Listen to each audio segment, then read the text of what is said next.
So let me introduce Robert Allenson, who used to run Robin. I said Robin. I think you get bonus points for every time you get a name wrong, right? I have a lot of bonus points after 3 days. You have to name the country I'm from. You're from the Netherlands. Yes, but I'm not actually Dutch, right? So. But you're not actually Dutch. Oh, well. And his name is Robin. And he, is that right? Thanks, Bob. Yeah. And he used to run Inner Balloons, and he's now part of Yext. So. Bonus question, where did the name Inner Balloons come from? For 10. Trevor for 10 points. It's all the letters from his name. That's it. There we go. You're up, Robin. Thank you very much. So I think normally I get a clap after I finish, but if you're clapping before I start, it's probably a bad sign. So after Yext acquired my company, wow, it's very loud. After Yext acquired my company, I was no longer allowed to use the name Inner Balloons. So now I'm going by the name Non-Linear Slob, which is also coincidentally an anagram of Inner Balloons. So now I feel that I'm kind of forced to reveal all kinds of personal details about my past. But I'll try and avoid that. So I'm here today to talk about Facebook and about small to medium businesses. And a lot of you guys in the audience, and there aren't that many people left in the audience anymore, but of you that are there, you're running businesses that are selling to small to medium businesses. So I founded Inner Balloons 5 years ago, originally to try and solve, try and fix the local search ecosystem. So right now, today, you have a lot of pretty fundamental problems in that SMEs are not always getting the services they need, publishers are not always able to show accurate content, resellers are not able to make money, users are not able to find what they're looking for. And so the original intent of Inner Balloons was to find the products and do the research to actually fix all of those problems all in one go. And I want to focus today on one part of that ecosystem. Social media is one commonly understood factor of social media is that people use it so frequently. So if you look at Facebook or other real-time networks I can't possibly mention, then a lot of people use them perhaps 5 or 10 or 20 or many times a day, right? So it's not something that's, it's something you're using weekly or monthly, but it's using very, very frequently. And that engagement drives other behaviors. So at the SME level, one of the questions we had is where you're linked up to Facebook and where you're integrated with Facebook and actively using Facebook, does that drive other behaviors? And particularly for resellers who are selling products that are using Facebook, does that mean greater retention? So I'm sure many of you are familiar, the industry is going through two basic issues with their customer base today. One is that you lose customers, so that there's a great deal of churn. There's no real retention. And the second one is that you lose money year on year. You sell less and less to the same customer each year.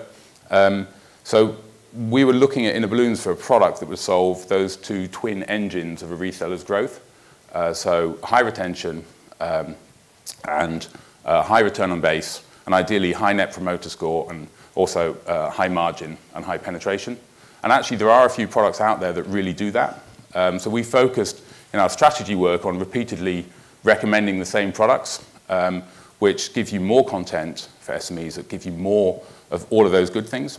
And one of those products is a presence product. So before we were acquired, we spent a long time getting a lot of success for the Dutch Yellow Pages, DTG. And DTG is unique in that they've been selling a presence product for a couple of years now. So we can actually see real retention data. And so this presentation is going to focus a lot on retention. So it's going to be less around the true stories and the interesting facts of the kind of things you can share on social media, and a bit more around which features drive retention. So which features, if you're selling a presence product today, and I think many of you are, which features actually drive the most retention, and how you can make more money. Okay, so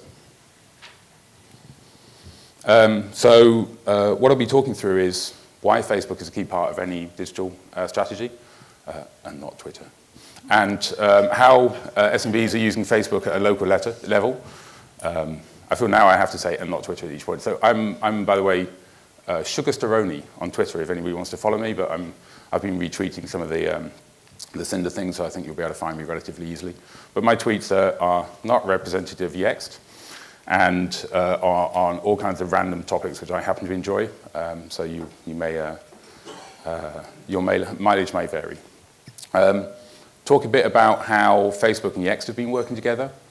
So I'm in a kind of funny position in that I was competing with Yext for a few years, and now we've been acquired. So I know very much what it is to create our own presence product and to sell that with European resellers. And we've been to a lot of EADPs and EASDPs and Cinders and local searches today in the last few years and talking with a lot of you guys. I understand the community, but also understand how you go about building a presence product. What Yext has done was dramatically different to what we spent a few years building. And part of that is because they have a very close relationship based on where both companies are headquartered. I want to talk a bit about how SMBs are actually using a presence product to engage on Facebook. And then I just want to talk about some real retention figures. So which features are driving retention and which networks are driving retention. So Facebook is despite what some people might say, is a key part of digital presence. So I'm just going to keep on Facebook versus Twitter. I think actually, if you look at folks who are online a lot of the time, so if I look at certainly myself or my son, then he uses different digital channels like Twitter or Facebook in a different way. So he engages typically on Instagram with a certain kind of friend and on Twitter with a different kind of friend, right? So I don't think there's really an either or. I think they're different channels for different purposes for most people. But what we certainly see is that Facebook has a huge penetration in terms of both online desktop, but increasingly online mobile. So the whole world is moving to mobile, which should not come as a great surprise to many of you. I think Neil has gone through a lot of these stats already earlier in the conference. A lot of local search traffic is going to Facebook today. A lot of consumers who are looking to make a local purchasing decision go to Facebook before doing so. And a lot of consumers say that positive reviews on Facebook pages are a key influencer before making a purchasing decision. So Facebook is a key part of digital presence. Some examples of how SMBs are using Facebook at a local level, but this doesn't have to be an SMB, this could be an enterprise as well. So there's a lot of base data in there, name, address, telephone number, opening hours. There's also a lot of really rich content. So the kind of content we talk about as rich content is also calendars, products and services, catalogs, events, biographies of personnel, and within our platform, but I'm pretty sure it's the same for, say, Social Pro, you can track likes, you can track check-ins. There are other aspects that you can easily follow. But what I really want to point out up here is this is not just name, address, telephone number, opening hours, keywords, photos, and logos. What we did at Inner Balloons was all of that, but we didn't have products and services. We didn't have events. We didn't have biographies. We didn't have all of these extra content. This appears on Facebook, but it also appears on the other 85 publishers globally with whom we're integrated. One of the advantages of Facebook is you can take a lot of the stuff where you're being talked about and post that out to other people following you. You can track what people are saying about you, and you can track a lot of your reputation and the sentiment. So a bit about how the two companies have been working together. We've been integrated for nearly a couple of years. SMBs and enterprises can manage multiple pages for multiple locations under a single account. We can easily create new Facebook pages. We can easily sync unclaimed pages. We can easily manage already claimed pages. Facebook is one of our publishers. It's one of the key publishers where we have a really deep, long relationship with. But it's one of 85, and that number is growing if anybody in the audience has met Rick, who's working with me, Rick and Daphne, another colleague, we're out in Europe today and all the time looking for new publishers to sync up with. So the platform is big and it's growing. SMEs can track likes, they can track check-ins, they can comment on user posts directly from within the single platform. They can add products and services, extended content. They can also, so I'm whizzing through some of the product feature slides because I have a feeling that you'll be less interested in them. But they can also track and share Facebook reviews outside of the platform. They can also allow headquarter marketers or SMBs themselves to take reviews from other platforms and post them on Facebook, or take reviews on Facebook and post them elsewhere. So that reposting is a very powerful feature. Roughly half of our SME clients are synced up with Facebook.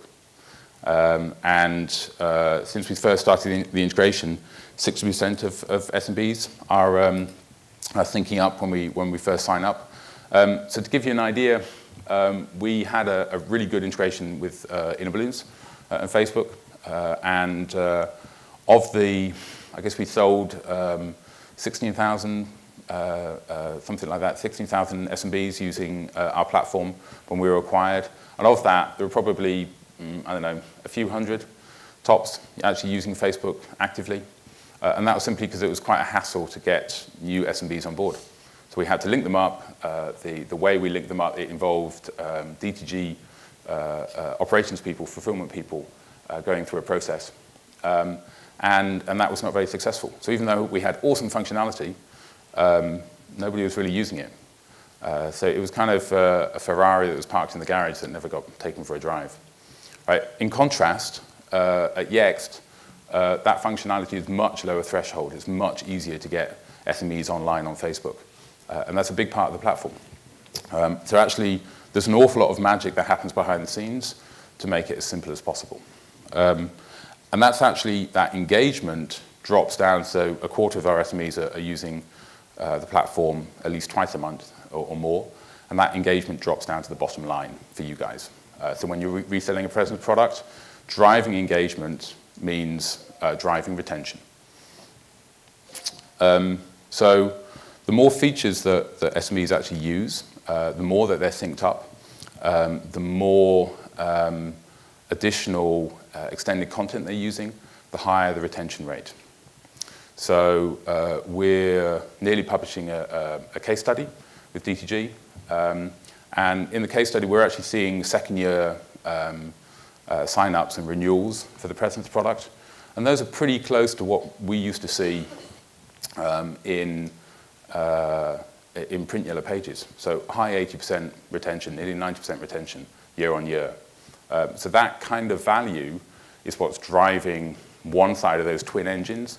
And the presence product is also something that combines extremely well in other bundles. So it works really well with other products. So you typically get a much higher return on base than you'll see with any other online product.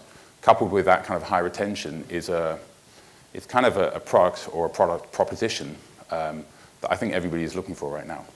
So what we're seeing is the number of tasks that an SME completes, whether it's using extended content, whether it's signing up and integrating with Facebook, whether it's engaging more frequently. Those are the things that are actually really driving retention. Yeah, so a couple of points here. Where there are these kind of things down at the end here, these are different tasks. These are different extended content pieces, and they're really adding 10% more retention year on year. So folks who are using these different parts, this comes from a lot of our direct enterprise customers and also more and more from the resellers we have across Europe. You're getting retention lift because SMBs are engaging with your product. SMBs use Facebook, and the guys who are synced up with Facebook use the product more. And because they use it more, they continue year on year, right? And in the end, that makes you more money. So a couple of examples. These guys, Right Now Power Sports, they like reposting and posting pictures to customers with a new purchase. So a lot of the posting smiley faces, works really well. Posting pictures of customers who are using your product works really well.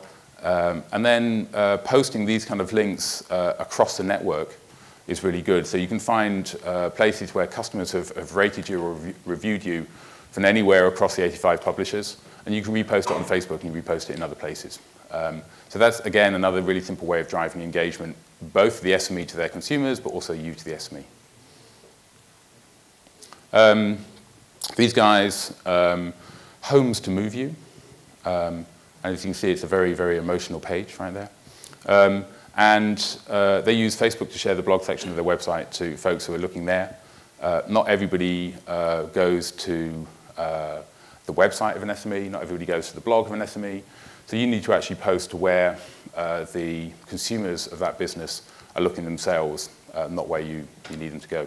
And so with the X integration, he can post to his website, and he can post content from his website across the network. So kind of three bottom lines. Users use social media a lot, Facebook and other social media sites. They engage with customers at a local level frequently. Facebook and EX have been working very closely together for a number of years. And that deep integration makes it very, very easy for small to medium businesses to use Facebook. And we have good data that shows consistently that the Presence product has a really high retention rate, and that comes from using extended content and from the integration with Facebook. So that was it for me.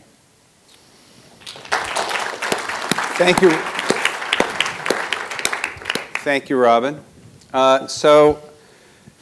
Gene, talk a little bit more about Wi-Fi in a box and how that's rolling out. And you know, I think that's pretty interesting because people are always trying to get off their data plans, right?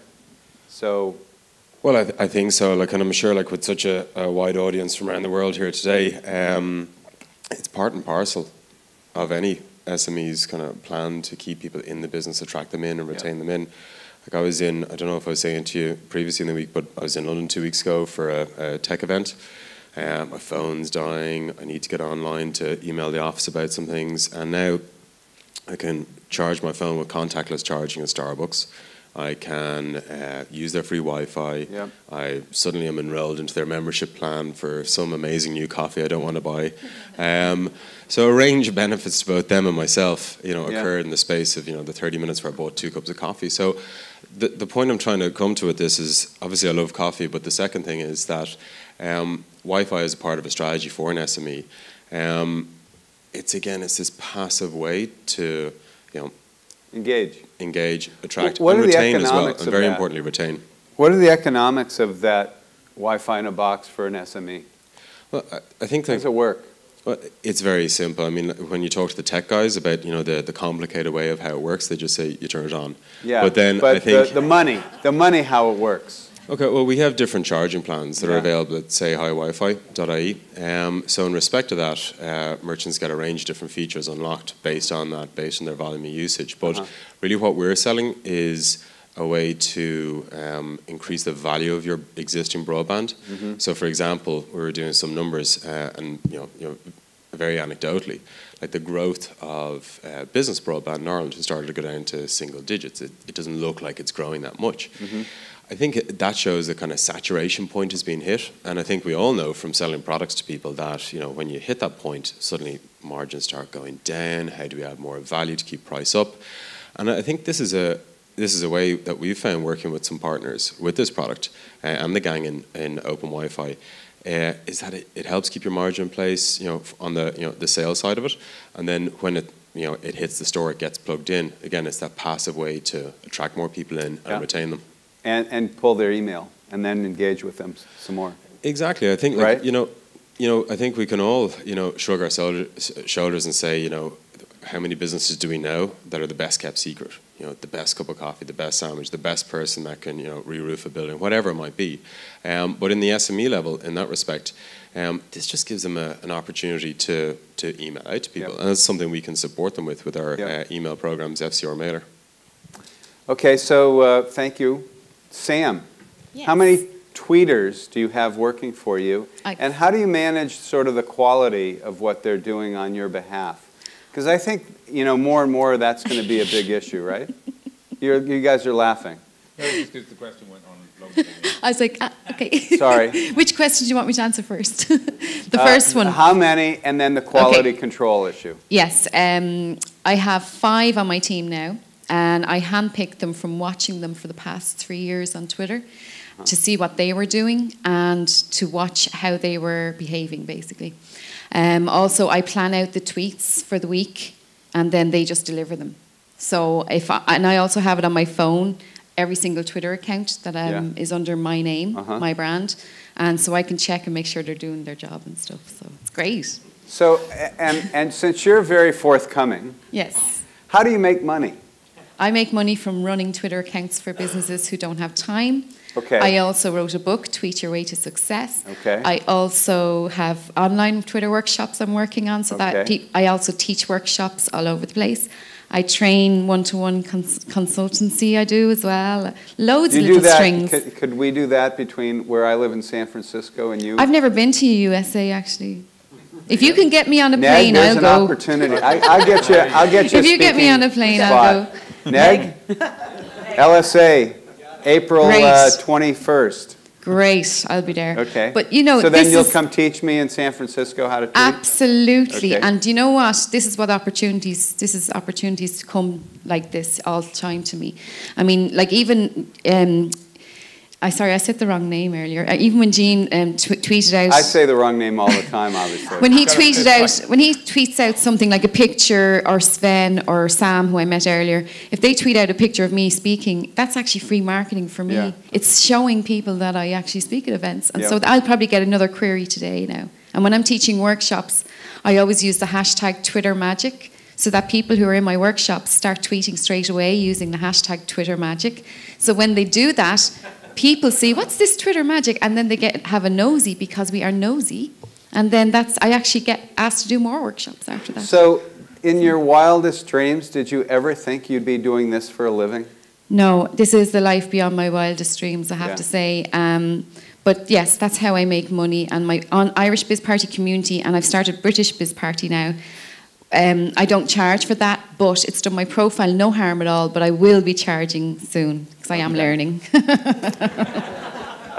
Robin, so, you're an entrepreneur. You were bought by a company. Sort of take us through that, not the deal points, but the process, and were you looking to get acquired? I mean, there are other people out here who are entrepreneurs. Give us a little bit of a taste of what that was like, and was that your plan in the beginning? No, so it's funny. Originally, I started Inner Balloons mostly to have, I guess, so I like talking, as you may have noticed, and I like having conversations. And there were very few people who actually understood what I was talking about, apart from Yellow Pages companies. Yeah. So I used to just basically, I got to the point where DTG wanted to charge me rent, because I just sat around in their office and talked to them.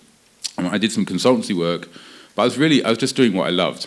And I didn't get paid really anything in the first 2 or 3 years, and then in later years it wasn't. I had a salary and I paid the tax department. I just never got to actually pay myself the actual salary, so it was more on paper. So I didn't really get paid a great deal, but I was doing everything I liked doing, and I had a real passion for like I said in the talk, trying to fix local search. So it actually really worked. And then when we started talking with Yext, it happened very quickly, and I think one of the first things that Howard Lehrman, who's the CEO of Yext, asked me was kind of, why did you start Inner Balloons? And I said, to fix local search. And I think Yext had talked to lots of people who basically said, oh, we founded the company so that you could buy us, and we were just expecting you're going to pay us a great deal of money. So we really clicked, because we had the same passion about building something fundamental and vital. But you wear clothes that are colored. He only wears black clothes. That's true. That's true. But I'm not really that kind of designer type, let's say. So it's we have a different, and I normally just wear the same clothes kind of every day. It's like it's more of a geek aesthetic. But then no. So and that's kind of how it happened. And then what I realized then was that we actually pretty much had the same mission. and we would have more resources behind us. Plus, you know, they offered me a few million, and Yeah. I'm human. Right. So money talks. So any questions from the audience for any of our three great panelists? There must be some questions. Come on. I just have a comment. I'm so glad, Sam, that you just said you had 5 people, because I've been wondering, how's she doing this? Okay, let's do it. So I have a question on social media for the audience. How many people here have read, there was a book and a website written, I guess, maybe 20 years ago now, called the Clue Train Manifesto? How many people have ever heard of that?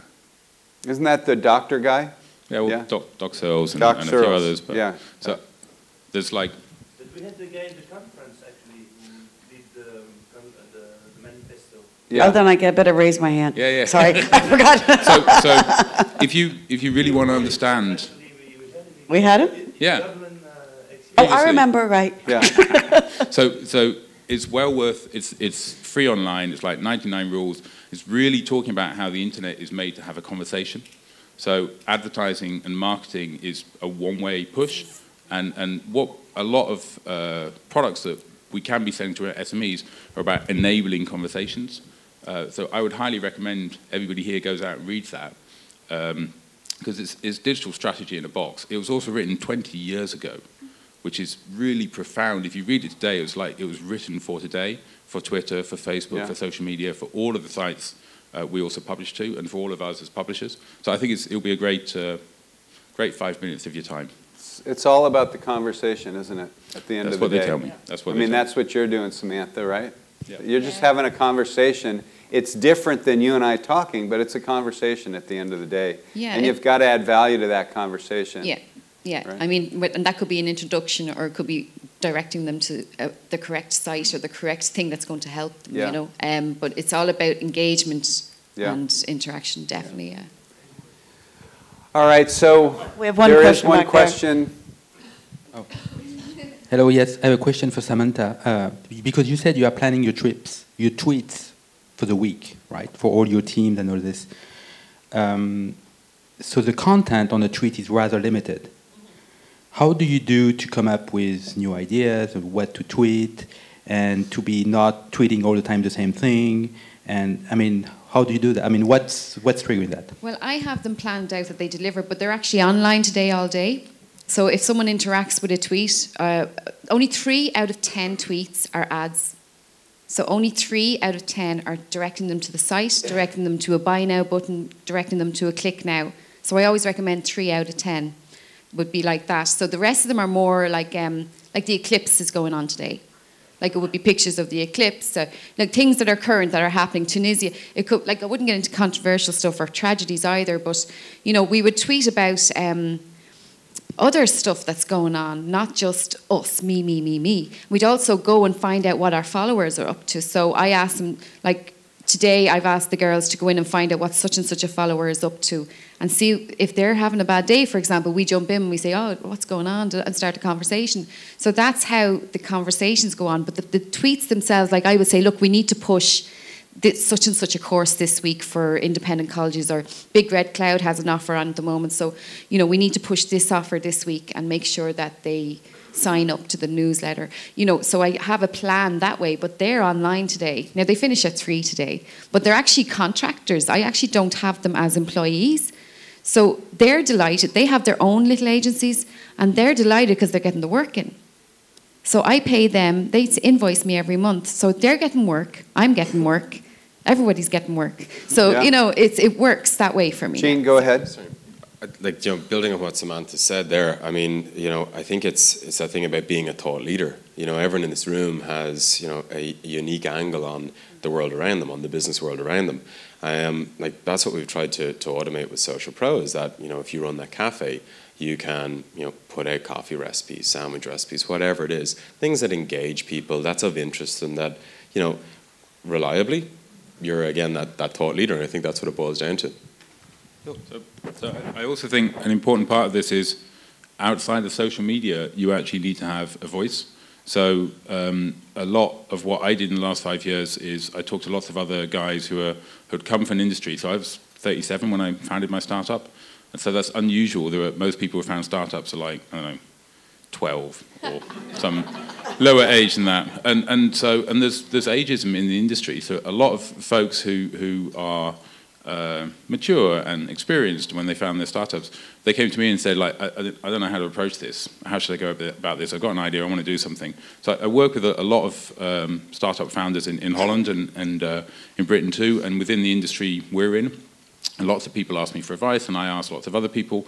And so there's that dynamic there, and that comes out on social media as well. You got to give right? to get. Yeah, for absolutely. Sure. So it's all about the conversation. Speaking of giving and getting, there will be another Cinda event, October 14th to 16th. in the city of Prague. Any of you, if you've not been there, you should be there. If you've been there, you need to go again. If you sign up today, you're going to be put into a drawing for Hotel, free night, hotel rooms. a free party night out with Kim yeah, and a hotel. Yeah, And I'll all show that you stuff. where the cheap beer is. So, Yeah. I really would encourage you all to sign up for that event. Yeah. It's going to be a great event. I'm sure Kim would take any suggestions for agenda items. Yeah. There's also an event happening in Los Angeles, the local search association. It should be a great event in the city of Los Angeles. It's April 19th or so through the 21st or 2nd. Through the 22nd. There's going to be a whole SMB day on Sunday the 19th. There are going to be some great sessions on Monday, Tuesday, and part of Wednesday. So that's another event to think about. And ALSMA coming up And in ALSMA Asia. is the one that Oscar runs. That's November 4th through 6th in Kuala Lumpur, Malaysia. I'm told that's an amazing place. I encourage you all to do that. And I think there's a Kelsey event that you could probably still get to if you leave here this weekend. I don't boost Kelsey events. Well, you know, I'm an okay. LSA, ALSMA, Cinda, okay? There are a bunch of events out there. You can find them. So I'm going to turn it over to Kimberly and thank this panel for a great I really session. want to thank you guys. Yeah. It's the tough job being the last panel of the day. It was a really tough job, and you guys were fantastic. And Sam, Los Angeles is over there. So he's